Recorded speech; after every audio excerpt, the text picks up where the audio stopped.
मेरे जहन में वो वीडियोस आए अचानक से, जहाँ पे हम देख रहे हैं कि जिम करते करते लोगों को अचानक से दिल का दौरा पड़ रहा है और वो बेहोश हो जा रहा है। हालांकि वीडियोस में दावे मतलब पूरी तरह से वेरीफाइड नहीं है कि वो हार्ट अटैक ही था या नहीं था, लेकिन क्या ऐसी बीमारियों का भी रिस्क है हमें रिगरस एक्सरसाइजेस के दौरान? डेफिनेटली। जो सबसे इम्पोर्टेंट आस्पेक्ट है जब हम कभी भी एक्सरसाइज शेड्यूल शुरू करना चाहते हैं, तो हमारे पास एक चीज़ होती है जिसको हम कहते हैं स्क्रीनिंग।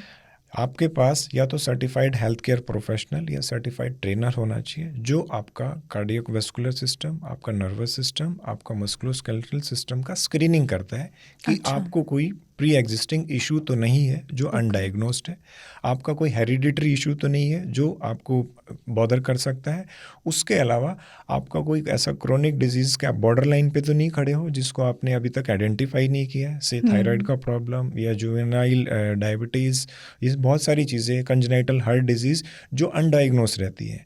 कंजेनाइटल हार्ट डिजीज़ तभी प्रिवेल करेगी या तभी एक्शन में आती है जब सडनली आप अपने हार्ट को उसकी कैपेसिटी के बियॉन्ड लोड करते हो। That can happen in weight training.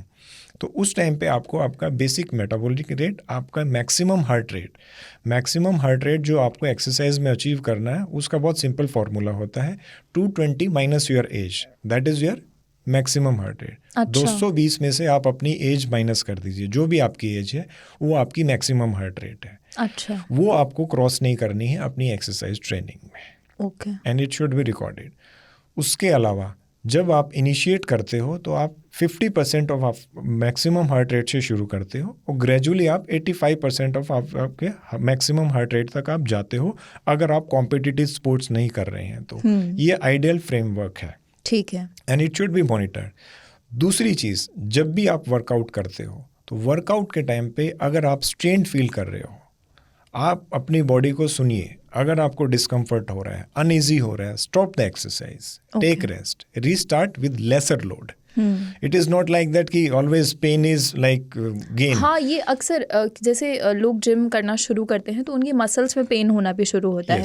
अब हफ्ते 2 हफ्ते तो उन्हें लगता है कि शुरुआती वक्त का पेन है तो हो रहा है, लेकिन अगर उसके बाद भी कंटिन्यू होता रहे वो पेन, तो बेसिकली जो इसको हम डोम्स कहते हैं, डिलेड ऑनसेट मसल सोरनेस, जो लैक्टिक एसिड एक्यूमुलेट होने की वजह से होता है हमारे मसल्स के अंदर में। अच्छा। जब हम एनारोबिक्स ट्रेनिंग करते हैं जिसमें हमारी ऑक्सीजन की सप्लाई वो कम हो जाती है, डिमांड ज़्यादा बढ़ती है मसल्स में फायर करने के लिए, तो हमारे को लैक्टिक एसिड प्रोडक्शन होता है।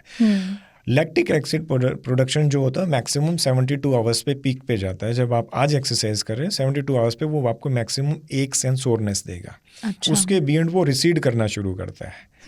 अगर आपका पेन जो है वो इनिशियल डे 1 से लेके डे 5 के बीच में रिजॉल्व हो जाता है, then it is good enough. It should not last more than that. Okay. उसको भी मिनिमाइज करने का ये तरीका है कि आप अपनी एक्सरसाइजेस ग्रेजुअली इंक्रीज कीजिए। आज मेरी कैपेसिटी अगर 10 किलो का डंबल करने की है तो मैं सिर्फ 5 ही रेपिटेशन करूंगा। मैं पहले दिन 10-10 के 2 सेट नहीं करने वाला हूँ। 5 के बाद ब्रेक लूंगा, फिर 2-3 दिन बाद मैं 2 सेट करूंगा, फिर ग्रेजुअली मैं नंबर ऑफ रेपिटेशन बढ़ाऊंगा, फिर ग्रेजुअली नंबर ऑफ सेट बढ़ाऊंगा।